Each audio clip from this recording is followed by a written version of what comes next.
وما يضرونك من شيء وأنزل الله عليك الكتاب والحكمة وعلمك ما لم تكن تعلم وكان فضل الله عليك عظيما لا خير في كثير من نجواهم إلا من أمر بصدقة أو معروف أو إصلاح بين الناس ومن يفعل ذلك ابتغاء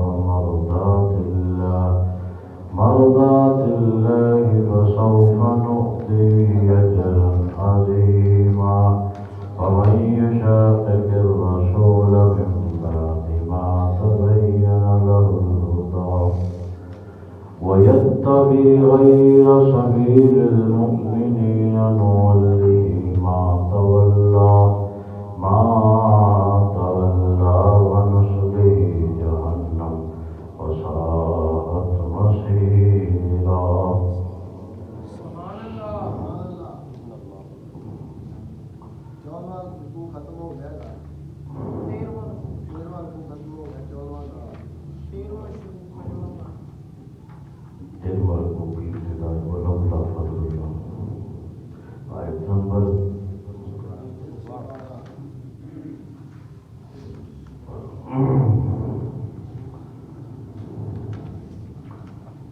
علماء کو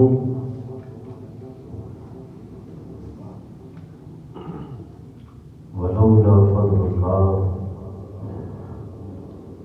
اور اگر اللہ کا فضل اور اس کی رحمت تم پر نہ ہوتی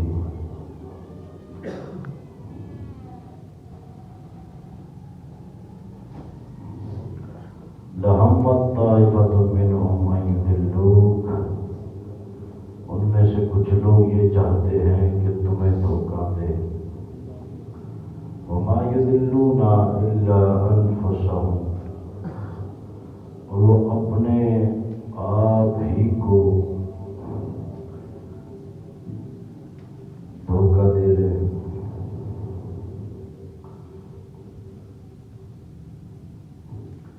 یہودیوں کا یہ گروہ تھا، کہتے تھے کہ ہم رسول اللہ صلی اللہ علیہ وسلم کو دھوکہ دیتے ہیں.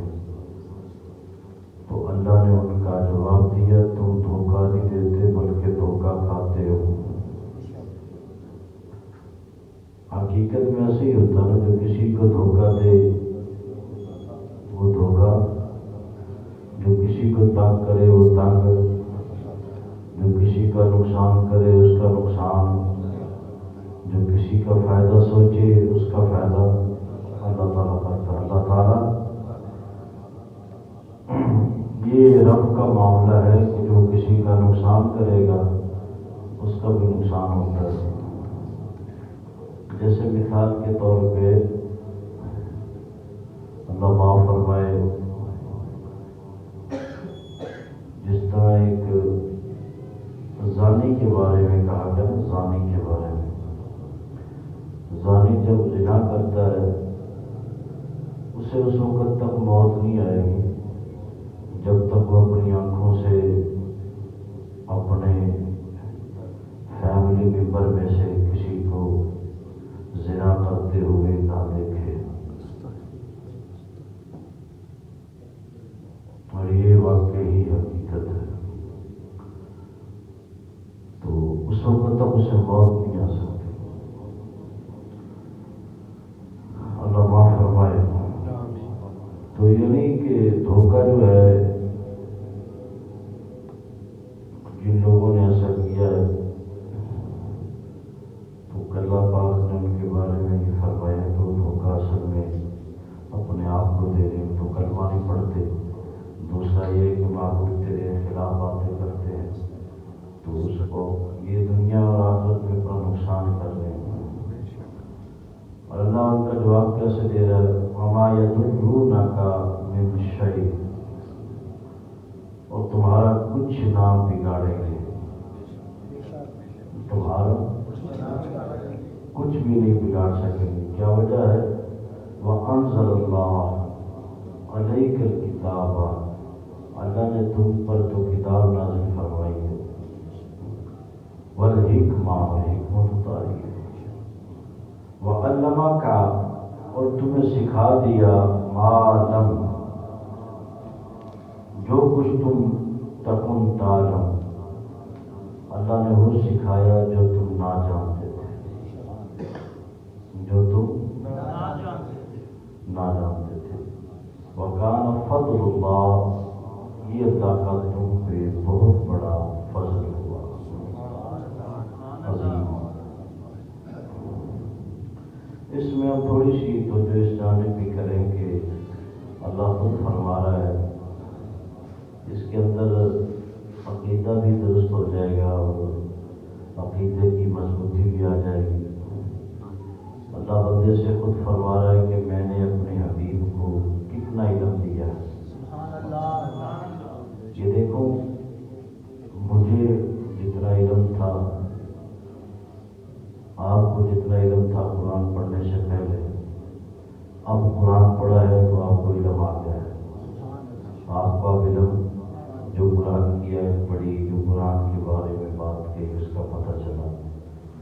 تو اللہ خود اپنے حبیب کے بارے میں فرماتا ہے کہ میرے حبیب کو جو پتہ نہیں تھا وہ میں نے خود سکھا دیا. میں نے اب تھوڑی سی اس بات کی طرف توجہ فرمائیں کہ جو حضور نہیں جانتے تھے، ہم مانتے ہیں، لوگ کہتے ہیں کہ حضور کو علم غیب نہیں ہے. کیا قرآن آپ کے سامنے ہے؟ سب کے سامنے، سب کے سامنے قرآن ہے. اس آیت کو سمجھنے کے بعد کوئی اشکال رہ جاتا ہے کہ اللہ نے اپنے حبیب کو کچھ نہ سکھایا ہو. اللہ تو فرماتا ہے جو کچھ تم نہ جانتا تھا وہ میں نے تمہیں سکھا دیا. جو میں نے، یعنی کہ جتنا علم اللہ نے محبوب کو دیا اس میں سے بھی کچھ رہا تو اللہ نے اپنے حبیب کو علم مصطفیٰ عطا فرمایا. اسی وجہ سے حضور فرماتے تھے کہ معراج کی شب اللہ پاک نے اپنا دستے قدرت میری پشت پہ رکھا، تو جو کچھ تحت الثری سے فوق الثری تک تھا، زمین اور آسمان کے اندر، میں نے سب کچھ جان لیا. سب کچھ. اب یہ قرآن ہے، آپ تھوڑی دیر کے لیے توجہ کریں. قرآن کبھی بھی ایک آیت کی دوسری آیت سے مخالفت نہیں ہوتی. مخالفت دیکھیے، ایک میں اللہ کہہ رہا ہے کہ تم فرما دو اللہ ایک ہے، دوسری آیت میں اللہ یہ نہیں کہہ سکتا کہ تم فرما دو اللہ دو ہے. اللہ ایک ہے. اللہ یہ نہیں کہہ سکتا کہ زمین آسمان میں نے بنائے ہیں، درخت جو ہے وہ کسی اور نے بنائے گا. ایسا نہیں ہو ہی نہیں سکتا. ہو یعنی قرآن کی آیت قرآن کے مخالف. اب کئی آیات کے اندر اللہ پاک نے حضور کے بارے میں یہ فرمایا کہ میرا حبیب تو وہ بات کرتا ہے جو میں بتاتا ہوں. سبحان اللہ. جو میں بتاتا ہوں. اب تھوڑی دیر توجہ کریں. اب جب اس آیت کو پڑھتے ہیں نا لوگ کہ اللہ تو حضور تو وہ جانتے جو رب بتاتا ہے، جو رب، اور تم لوگ کہتے ہو کہ حضور کو علم غیب ہے. یہ آیت کدھر کی؟ پھر حضور فرماتے ہیں کہ میری طرف وحی آتی ہے، تم کہتے ہو حضور کو علم غیب ہے. تو ہم کہتے ہیں کہ 5واں پارہ سورۃ النساء 13واں رکوع، اللہ یہ بھی تو فرماتا ہے کہ میں وہ ایک ترتیب ہے، ایک تعلیم ہے، ایک تنظیم ہے میری، میں وہ پوری کرتا ہوں، مگر میں اپنے حبیب کو وہ بتا کے سارے جماعت کرتے ہیں. تو ایک آیت دوسری آیت کے مخالف کہ اللہ ایک میں فرمائے کہ میں نے حبیب کو اتنا علامہ کا جن کے السلام علیکم یہ کام ضمیر ہے، اور معلم تعلم تعلم جو ہے سیگا، یہ سیگا مضارع کا اس کا معنی ہوتا ہے کہ حال میں، مستقبل میں اور ماضی میں، یعنی حضور کو تینوں زمانے، قیامت تک اور قیامت کے بعد اور قیامت سے پہلے اور جو کچھ ہو چکا معلم تعلم اللہ نے اپنے حبیب کو عطا فرمایا۔ یہ قرآن کی آیت سمجھنے کی کوشش کریں۔ جب ہم کہتے ہیں نا کہ حضور کو اللہ نے علم عطا فرمایا ہے، تو کچھ لوگ اس محاصرے کو کرتے ہوئے وہ کہتے تھے کہ تم تو علم جو ہے حضور کا علم رب کے ساتھ ملاتے ہو، اور رب کے علم کا کوئی مقابلہ کر سکتا ہے؟ پورا سمندر جو ہے، سمندر جو ہے کتنا بڑا ہے، اس سمندر کے کنارے کا کوئی مقابلہ نہیں کر سکا، تو رب کے علم کے کون محیط ہو سکتا ہے؟ یہ تو اللہ نے اپنے علم سے اپنے انبیاء کو علم عطا فرمایا۔ تو ہر کسی کو جو طاقت ملتی ہے وہ رب کی طرف سے ہے، علم ملا ہے رب کی طرف سے۔ پھر حضور کی جو ذات ہے، تو ذات مصطفیٰ صلی اللہ علیہ وسلم کے بارے میں قرآن کی آیات واضح طور پہ گواہ ہیں کہ اللہ پاک نے حضور کو آیت بھی وہی آگے۔ تو ایک قرآن کی آیت ہے جو پڑھ کے اکثر لوگوں کو گمراہ کیا جاتا ہے۔ کیا کیا جاتا ہے؟ یعنی وہ قرآن کے اندر آیت ہے کہ محبوب ان سے کہہ دیجیے میں کچھ نہیں جانتا۔ کس وجہ سے؟ کہ اللہ پاک نے حضرت یہ حساب میں بارے میں بھی ہے کہ حضرت عیسیٰ کو دیکھا نا تو لوگوں نے انہوں نے کہا واہ، عیسیٰ تو پرندہ اڑا دیتے ہیں، یہ رب کا بیٹا ہے، یہ رب کا۔ عزیر کو دیکھا تو ابن اللہ کہتے ہیں یہ بھی اللہ کا بیٹا ہے۔ تو اللہ پاک نے فرمایا محبوب تو ان سے کہہ دو میں رب کا بیٹا نہیں، میں رب کا بندہ ہوں، رب کا۔ اس وجہ سے کہ میں تمہاری طرح بشر ہوں، میں تمہاری طرح بشر ہوں۔ مجھے یہ بتائیں، میں کہتا ہوں جامی صاحب ہوں، میں تمہاری طرح ہوں، ہے میں تمہاری طرح ہی ہوں، مگر ایک منصب اور ادب بھی تو ہے نا۔ ہر بندہ تو ممبر پہ نہیں بیٹھ سکتا۔ میں کہوں گا یار ہم نے 20-30 سال کا عرصہ مدارس میں پڑھا ہے، میں تو تاڑے بھر جاؤں، میں یہ بھی کہہ سکتا ہوں میں تمہارے جوتے اٹھانے والا ہوں، میری عزت میں کوئی کمی نہیں آئے گی۔ یہ میری عاجزی کے الفاظ ہوں گے۔ کس کے ہوں گے؟ میری عاجزی کرنے سے میرے علم کے اندر کمی نہیں آئے گی، بلکہ میری عاجزی جو ہوگی میرے علم کو اوپر لے جائے گی۔ ایک بندہ صاحب دولت بیٹھا ہے، وہ کسی غریب بندے کو کہہ دیتا ہے جناب میں بھی اس کا ملازم ہوں، میں اس کا، کیا وہ غریب کا ملازم ہو جائے گا؟ ایسے عزت کے لحاظ سے کہہ دیتا میں بھی اس کا ملازم ہوں۔ یہ کئی مرتبہ وہ قاری بلال صاحب کو آگے لوگ ملتے ہیں تو کہتے جامی صاحب آپ ہی ہیں، تو ہم ایسے بیٹھے ہوتے ہیں کوئی دم کے حوالے سے ویسے کوئی ملنے، تو میں کہتا ہوں میں ہی، تو بعض اوقات ایسے سمجھ رہے ہوتے ہیں کہ پتہ نہیں وہ کیا چیز ہے جو باہر نکلنے والی ہے، تو ہم ایسے باہر بیٹھے ہیں، پٹے پہ بیٹھے ہیں، آپ کے سامنے بیٹھ جاتے ہیں، لوگ جیسا ماحول بھی پیدا کر دیتے ہیں۔ عاجزی ہوتی ہے اس کے اندر۔ اگر رسول اللہ صلی اللہ علیہ وسلم نے اللہ کے فرمان پر یہ کہہ دیا کہ میں تمہاری طرح بشر ہوں، آپ ایمانداری سے بتائیں کہ حضور ہمارے جیسے ہو سکتے ہیں؟ نہیں۔ ایک مکھی جو ہوتی ہے نا، مکھی کو پتہ ہے یہ نبی ہے، سبحان اللہ، جو گند پہ بیٹھتی ہے، نجاست کھاتی ہے، گندگی پہ رہتی ہے، اسے پتہ ہے کہ ساری زندگی میرے نبی کی جس میں بعد میں مکھی نہیں بیٹھی، اس مکھی کے جناب اندر کون سا کمپیوٹر سیٹ تھا یا نیٹ تھا جسے یہ اطلاع ہوتی کہ خیر بارش ہو رہی کوئی ہے تھی؟ کیا بات، اللہ پاک نے اتنا علم تو مکھی کو بھی دیا ہے۔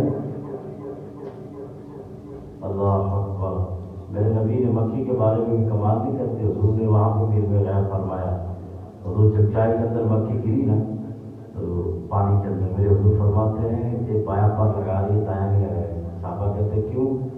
حضور نے فرمایا بخاری شریف میں موجود ہے، حضور فرماتے ہیں اس کے دائیں پر میں شفا ہے، بائیں میں بیماری ہے، جب بھی گرتی ہے بایاں پر لگاتی ہے، تم اس کو ڈبو کے بائیں نکال دیا کرو، بیماری ختم ہو جائے گی، وہ شفا بن جائے گی۔ سبحان اللہ۔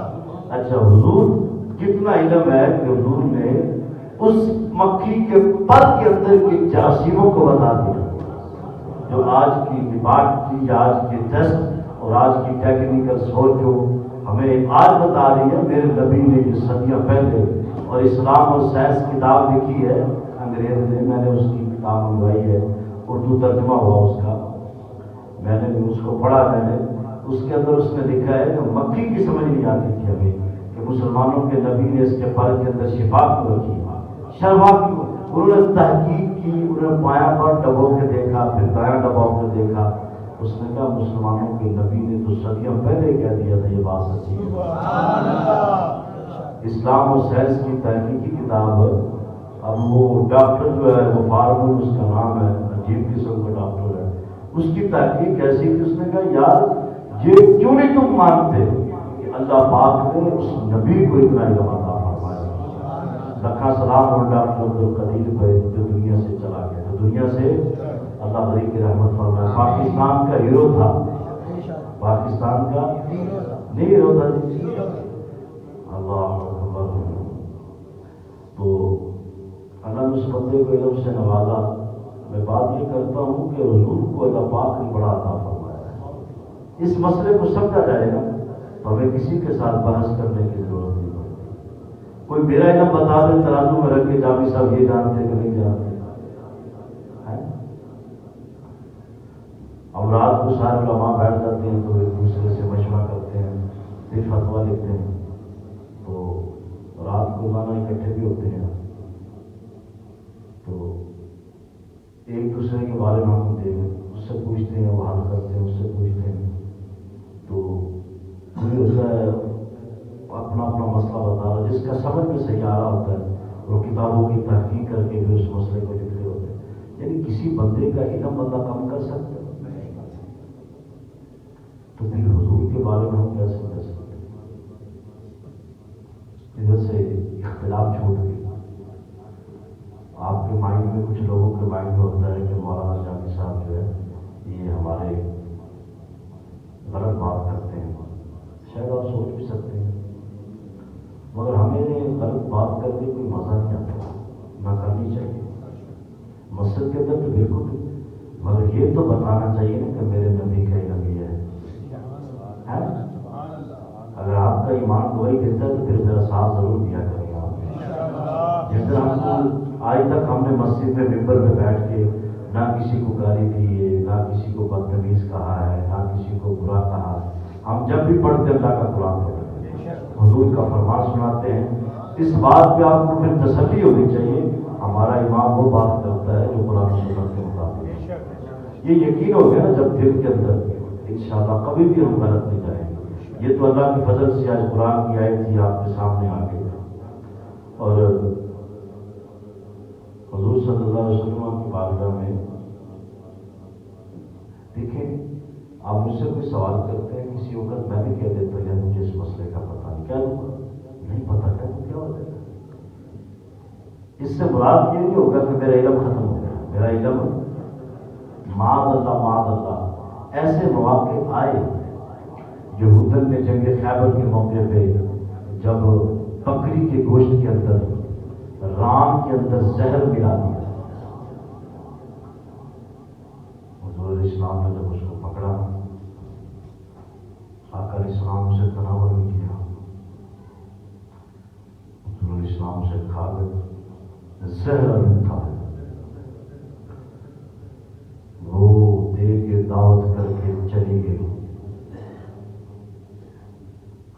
میرے حضور فرمانے لگے کہ ہم وہ آئی، حضور نے فرمایا کہ تم نے اس کے اندر زہر ملایا؟ کہتی آپ کو کیسے پتا چلا؟ میرے حضور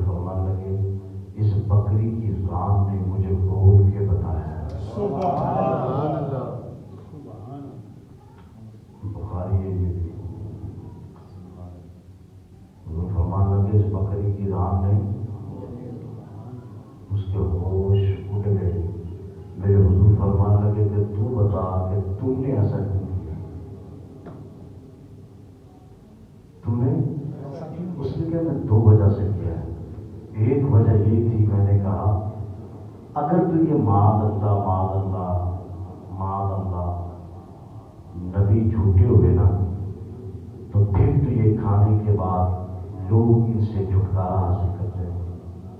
اگر تو سچے ہوئے تو پھر وہ زہر اثر نہیں کرے گا. پھر حضور جب وہ کھانا تناول کر لیا تو اس نے کہا کہ واقعی آپ اللہ کے سچے نبی ہیں. میں بھی پڑھ کے کرواؤں گا.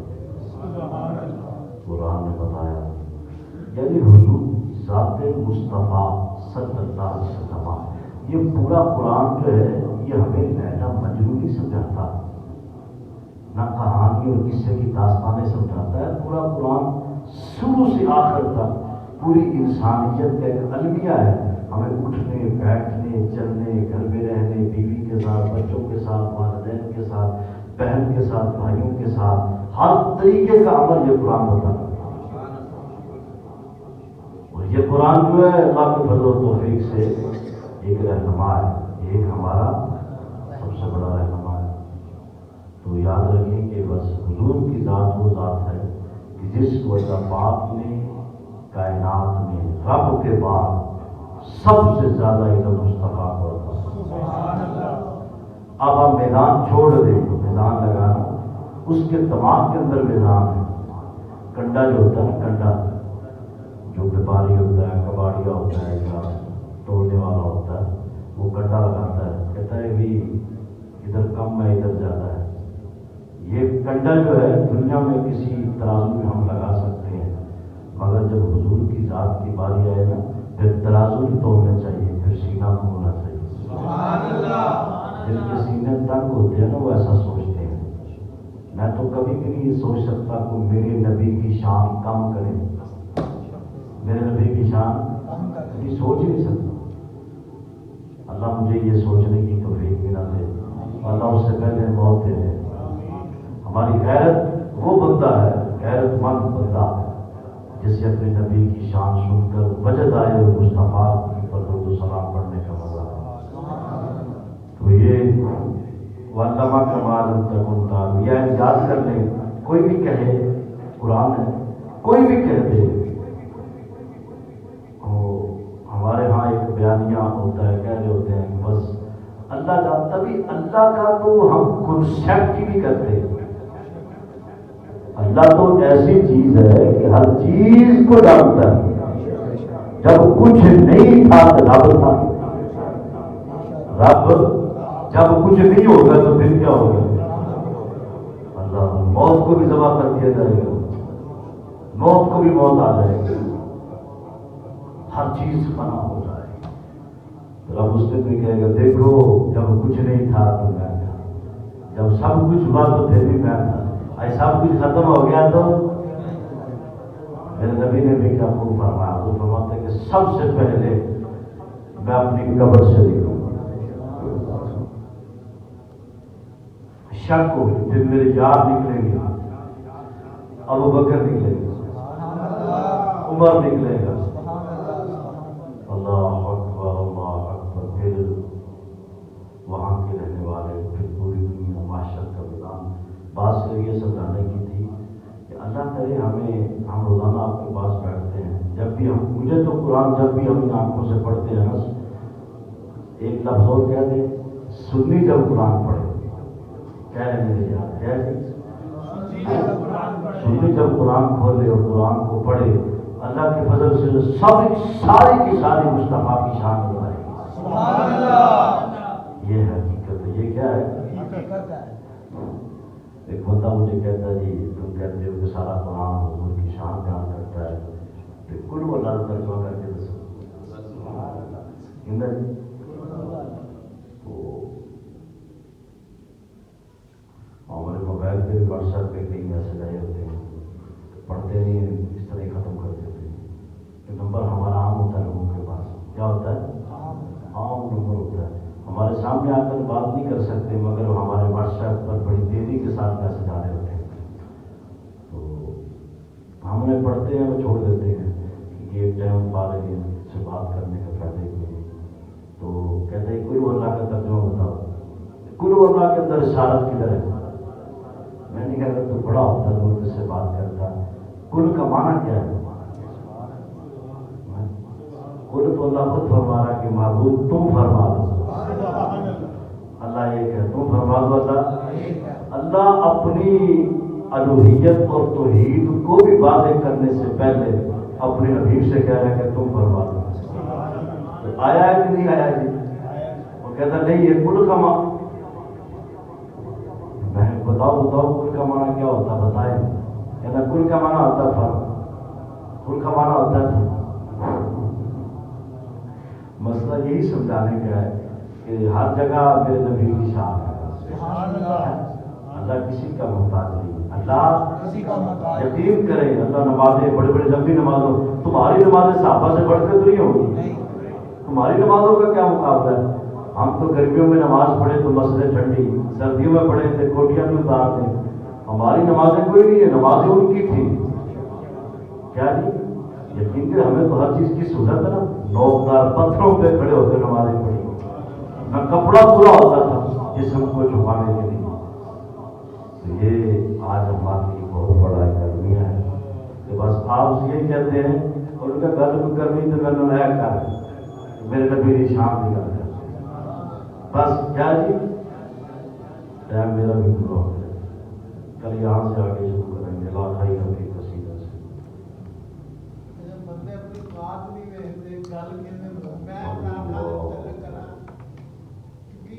آپ نے فرمایا کہ انہیں جانا نہ رکھا غیر سے کام. انہوں نے کہا ماتھے پہ محراب بن جائے کوئی کمال نہیں ہے. جی بس کمال یہ ہے کہ بندے کا سینہ مدینہ بن جائے. یہی سب کچھ. اللہم صلی اللہ سیدنا محمد ربنا تقبل منا انک انت السمیع العلیم وتب علینا. یا اللہ ساری زندگی ہمیں حضور کے گن گانے والا شان مصطفیٰ کو بیان کرنے والا ہوگا. گستاخوں کی صحبت سے ہم سب کو محفوظ کرنا. یا اللہ بالخصوص یا مالک و مولا جتنے بھی احباب بیٹھے ہیں سارے مختصر ہیں. اللہ ان کو سب کے علم میں عمل میں عمر میں یا مالک نے اولاد میں سکون قلبی عطا. یا اللہ ہمیں بھی ساری زندگی اپنے نبی کی شان کو بیان کرتے کرتے دنیا سے جانے کی سعادت نصیب اجمعین برحمتک یا ارحم.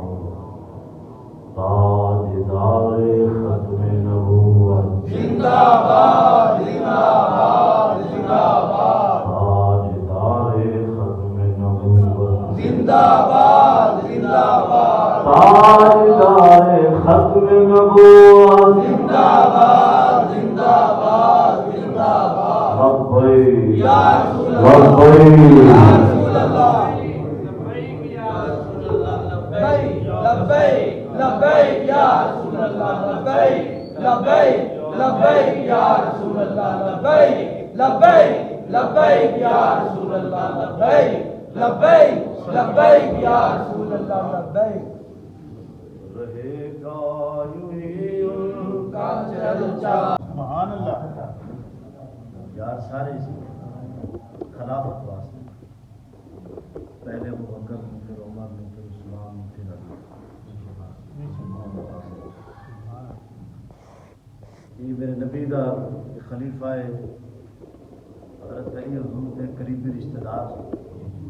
اور حضور علیہ السلام نے نمبر پہلا نہیں دیتا, نمبر چوتھا دیتا. اکثر یہ ہوتا ہے کہ بادشاہت ہوتی ہے, بادشاہت جو پاکستان کے اندر بھی تھی. میرے نبی نے نظام کو نہیں بنایا. حضور نے فرمایا کہ پہلے انہوں نمبر ہے جنہوں میرا رب میں پسند کرتا. اور صدیق اکبر کا نمبر یہ اکثر یہ قوالیوں میں سیڈیوں میں چلا علی کا چوتھا نمبر, علی کا پہلا نمبر اور حضرت علی کا چوتھا نمبر ہے. پہلے خلیفہ حضرت ابوبکر بنے, پھر عمر بنے, پھر عثمان بنے, پھر علی. ایک دن حضرت عمر مسلح پہ کھڑے ہونے لگے تو حضور علیہ السلام نے فرما دیا لا امام, کوئی امام نہیں ہو سکتا جب تک صدیق اکبر حیات. انہوں نے قربانیاں دیتی, حضور نے جانا بھی کیا, مال بھی کیتا ہے, پھر حضور نے پھر نوازا بھی ہے. قرآن کی آیاتوں کا تذکرہ ان کے بارے میں آیا. اس وجہ سے ان کا نام جو تھا یہ خلیفہ چارم، خلیفہ اول، خلیفہ دوم، خلیفہ سوم، حضرت سیدنا صدیق اکبر، عمر فاروق اعظم، حضرت عثمان غنی۔ ہمارا اختلاف دنیا کے اندر یہی ہے کہ ایک پارٹی ہے جو کہتی ہے حضرت علی کا نمبر پہلا ہے، ہم کہتے ہیں حضرت علی تو چوتھے نمبر پہ ہے، سب سے پہلے صدیق اکبر۔ عمر کے لحاظ میں بھی یہی پوزیشن تھی؟ نہیں، عمر آگے پیچھے، سب تو زیادہ تھی، عمر بھی زیادہ، حضرت عمر کی عمر زیادہ سی۔ حضرت صدیق اکبر رضی اللہ تعالیٰ عنہ، ان کی جو عمر تھی نا وہ برابر حضور کی عمر کے تھے، 19-20 فرق تھا۔ حضرت عثمان کی زیادہ ہے، حضرت علی کی عمر کم تھی۔ سر میں سوال پوچھنا تھا، جیسے سب نبیوں کو ایک دعا دی گئی تھی اللہ تعالیٰ کی، آپ نے بھی اس دن بتایا تھا ہمارے نبی کو بھی ملی، انہوں نے بولا کہ جی میں نے یہ دعا اپنی امت کے لیے بچا کے رکھی ہے۔ اب جب روز محشر ہوگا حضور صلی اللہ علیہ وسلم ہم جیسے گنہگاروں کے لیے وسیلہ بنیں گے، تو کیا وہ سارے مسلمانوں کے لیے بنیں گے جو گنہگار بھی ہیں، جو نماز نہیں پڑھتے یا جو پڑھتے ہیں؟ اللہ تعالیٰ بڑے غفور الرحیم ہے، وہ بخشنے والے ہیں، لیکن ہمیں امید ہے اللہ پہ بھی ہے وہ غفور الرحیم ہے، ہمارے نبی پہ بھی ہے، اور اللہ تعالیٰ نبی کی دعا قبول کرنے والے ہیں۔ اور اس میں یہ کہ رسول اللہ نے فرمایا، حدیث ہے رسالہ کی بخاری شریف میں ہے کہ رسول اللہ صلی اللہ علیہ وسلم نے فرمایا کہ اللہ پاک نے ہر نبی کو ایک دعا دی، اس نے دنیا میں کر لی اور میں نے اس کو بچا کے رکھا ہے اپنی امت کے لیے، آخرت کے لیے۔ تو حضور جو دعا ہوگی، پہلی بات تو یہ ہے کہ دعا ہمیشہ قیامت والے دن نبی بھی اور امتیں بھی سب میرے نبی کے محتاج ہیں۔ تو پھر حضور علیہ السلام سب کی شفاعت فرمائیں گے۔ جب آپ یہ کہہ دیں گے نا وَلَسَوْفَ يُعْطِيكَ رَبُّكَ فَتَرْضَىٰ، ہم محبوب آپ کو راضی کر دیں گے، اتنا دیں گے کہ آپ راضی ہو جائیں گے۔ حضور سجدے میں سر رکھیں گے، جب سر اٹھائیں گے تو امت بخشیں گے۔ عذاب اور جزا اور سزا ہوگی، مگر ایک ہلکی پھلکی جو ہے، اللہ اپنے بندوں کو عذاب دے کے راضی نہیں۔ میں جڑا قبر چ جاتا بندہ قیامت تک رہنا، یہ بھی سزا ہی کٹ جاتا، جڑا نہیں ہوتا وہ بہتر ہو جاتا ہے، جڑا سارے بڑے گناہگار وہ قبر بھی ہے۔ اور ہم حضور کے امتی ہیں، اور جو یہ اب کرسچن وغیرہ یہ حضور کے امتی میں سے نہیں، کلمہ پڑھے گا، جو کلمہ پڑھے گا وہ حضور کا امتی۔ رائی کے دانے کے برابر بھی ایمان ہوا نا جس کے سینے میں، تو اللہ پاک حضور علیہ السلام سے فرمائے گا کہ آپ اس کی بھی شفاعت کریں۔ سبحان اللہ۔ اور یہ ضروری ہے ایمان ہو، گستاخ نہ ہو، کیا جی حضور کا یا ایھا الذین آمنوا، اور کچھ لوگ دین سیکھنے کے لیے حضور کا دروازہ کھٹکا دیا، انہوں نے آ کیا سیکھا، جب دروازے پہ دستک دی نا زور، حضور نے پوچھا کون، کہتے یا رسول اللہ باہر آئیے ہم نے دین سیکھنا ہے، قرآن کی آیت ہے، تو اللہ پاک نے فرما دیا محبوب ان سے کہ تمہیں عقل نہیں ہے، تو میرے محبوب کے دروازے پہ کس طرح دستک دے رہے ہو؟ یعنی اللہ پاک باادب کو ضرور بخشے، اور حضور کا جو گستاخ ہے، بھلے وہ مولوی ہو، حاجی ہو، خانہ کعبے کا امام ہو، اس کی بخشش نہیں۔ وہ اللہ کو یہ پسند ہی نہیں ہے کہ کوئی اس کے محبوب کی شان میں کمی کرے۔ الحمدللہ اللہ پاک نے یہ اعزاز ہمیں دیا ہے، ہم ایسا نہیں کرتے، جب بھی بیان بھی کرتے ہیں تو حضور کی شان بیان کرتے ہیں، ہمیں تو مزہ ہی اسی پہ آتا ہے۔ انشاءاللہ وہ بڑی پیاری بات کر دی، ایک آدمی تھا وہ کہہ رہا تھا کہ وہ اللہ وہ ہے جس نے ہر چیز بنائی ہے، تو ہمارے کے زمیندار سے بندے تو کہنے لگے یار اللہ تو وہ ہے جس نے پوری کائنات بنائی ہے، تو یہ کیوں نہیں کہتا اللہ وہ ہے جس نے اپنا پیارے حبیب کو اتنی شان عطا فرمائی؟ یہ بھی تو بات کرنا، یہ بھی وہ اللہ وہ ہے جس نے اپنے حبیب کو معراج پہ بلایا. یہ کیوں نہیں کہتا؟ یہ کیوں نہیں کہتا؟ حضور وہ ہے جو بیٹھے مدینے میں تھے, پوری دنیا کو دیکھتے تھے. یہ شان بھی تو اللہ نے دی ہے, اس کو کیوں نہیں بیان کرتا؟ یعنی کہ یہ جو سینہ ظرف ہے نا, وہ ابو جہل کی اولاد بھی دنیا میں ہے, ابو لہب کی اولاد ہے, اتبا کی, شیبہ کی, بے ایمانوں کی, ہمارے صدیق اکبر کی لڑکیاں بھی موجود ہیں, عمر کی بھی ہیں, عثمان کی بھی ہیں, علی کی بھی ہیں, اور دیگر بھی حضور کے چاہنے والے ہیں. تو صحابہ کی محبت حضور سے بڑی تھی. السلام علیکم.